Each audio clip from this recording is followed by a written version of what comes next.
பிணியும் எந்தனை கண்டால் நில்லாதோட நீ எனக் கருள்வாய். முருகன் உள்ள வந்தா முகம் அழகாயிரும்.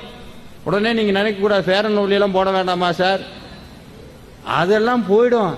கிருபானந்த வாரியார் முகத்தை பார்த்திருக்கீங்களா? பாமன் சுவாமிகள் முகத்தை பார்த்திருக்கீங்களா? கண்ணு அப்படியே. இன்னொன்னு சொன்னா நம்ப மாட்டீங்க, முருகனுடைய பக்திக்குள்ள ஈடுபட ஈடுபட ஈடுபட நீங்க மனசுல நினைக்கிறீங்கல்ல. உதாரணத்துக்கு இது வேணும் இது வேண்டாம் அப்படின்னு ஏதோ ஒன்று வேணும்னு நினைச்சோம்னா அதே மாதிரி நடக்கும். அதே மாதிரி எள்ளு பிசகாம நடக்கும். என்ன நினைக்கிறோமோ அது நடக்கும். தப்பி தவிர ஏன்னா சபிச்சு விட்டோம்னு வைங்க, யாரையாவது சபிச்சுட்டோம். ஆனா முருகடியார்கள் யாரையும் சபிக்க கூடாது. நமக்கு எதிரியாவே இருந்தாலும் என்ன செய்யக்கூடாது? சபிக்க கூடாது. அது ஏன் சபிக்க கூடாதுன்னா, இது நாள் வரைக்கும் நீங்க பூஜை பண்ணி ஒரு பலனை சேர்த்து வச்சிருக்கீங்கல்ல, சபிச்சா அத்தனையும் போயிடும். ஆனா அது நடந்துரும் அவனுக்கு.